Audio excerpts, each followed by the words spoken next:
ইয়া নবী সালাম আলাইকা বললে যদি দাঁড়ায় যাওয়া লাগে, তাহলে আল্লাহর নাম নিলে, নবীর দুরূদ পড়লে যদি দাঁড়ায় যাওয়া লাগে, তাহলে আল্লাহর নাম নিলে তো ফ্যানে ঝুলে যাওয়া উচিত।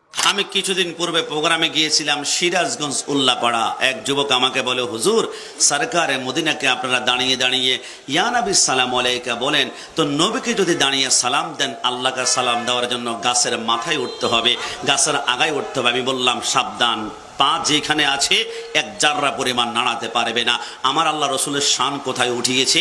আমি গোলাম রাব্বানী কাশেমী 1 কোটি বছর হায়াত যদি পাই, সেকেন্ডে সেকেন্ডে নিঃশ্বাসে নিঃশ্বাসে রসুলের গুণগান যদি গায়, আল্লাহ যেখানে নিয়েছে 1 কোটি বাগার 1 বাগার কাছও আমি নিতে পারবো না। বলে কেমন ভাবে? আমি বললাম তাহলে আমার সাথে কল্পনা করো, পবিত্র কোরআনে সূরা রহমানে আল্লাহ একটা আয়াত নাজিল করেছে, কুল্লু মান আলাইহা ফান ওয়া ইয়াবকা ওয়াজহু রাব্বিকা যুল জালালি ওয়াল ইকরাম। কিয়ামত যখন হয়ে যাবে, ইসরাফিল যখন সিংহায় ফুৎকার দিবে, দ্বিতীয় সিংহায় ফুৎকার দিলে তামাম দুনিয়াতে কেউ থাকবে না। আমার আল্লাহ বলে, আজরাইল কে রে আছে? আজরাইল বলে, আল্লাহ আপনি আছেন, আমি আজরাইল। আমার আল্লাহ বলে, কিরে কেউ যেহেতু নাই, তুমি কেন থাকবা?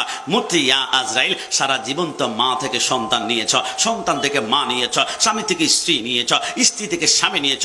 আজরাইল নিজের রূট আজকে নিজেই তোমাকে কবজ করতে হবে। আজরাইল যখন নিজের রূপ নিজে কবজ করা শুরু করবে, কিতাবের মধ্যে লেখে এত জোরে আজরাইল একটা চিৎকার মারবে, গোটা জমিনটা 3 বার থরথর থরথর থরথর করে কাঁপবে। কিরে আজরাইল তোর কি হলো?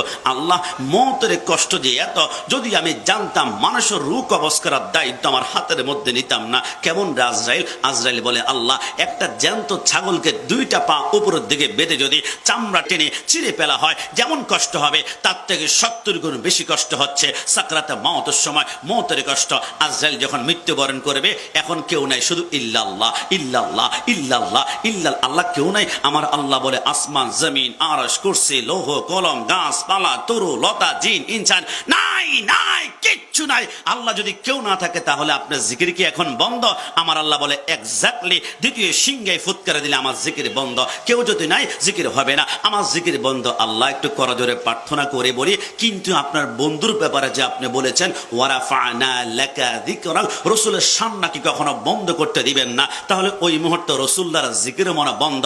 আমার আল্লাহ বলে, জিহ্বা টেনে ছিঁড়ে ফেলা হবে। আল্লাহ বুঝলাম না। আমার আল্লাহ বলে, না, আমার জিকির বন্ধ হয়েছে, আমার বন্ধু জিকির কিন্তু বন্ধ হবে না, হবে না, হবে না, হবে না। আল্লাহ বুঝলাম না, আপনার জিকির করার জন্য তো কেউ নাই, তো আপনার বন্ধু জিকির কে করবে? আমার আল্লাহ বলে, বারবার না বলেছি সাল্লু আলাইহি ওয়া সাল্লিমু তাসলিমা, আমার জিকির করার জন্য কেউ নাই, কিন্তু ওই মুহূর্তে আমার বন্ধুর উপরে দুরূদ শরীফ পড়ার জন্য আমি স্বয়ং আল্লাহ আছি। জোরে বলে সুবহানাল্লাহ।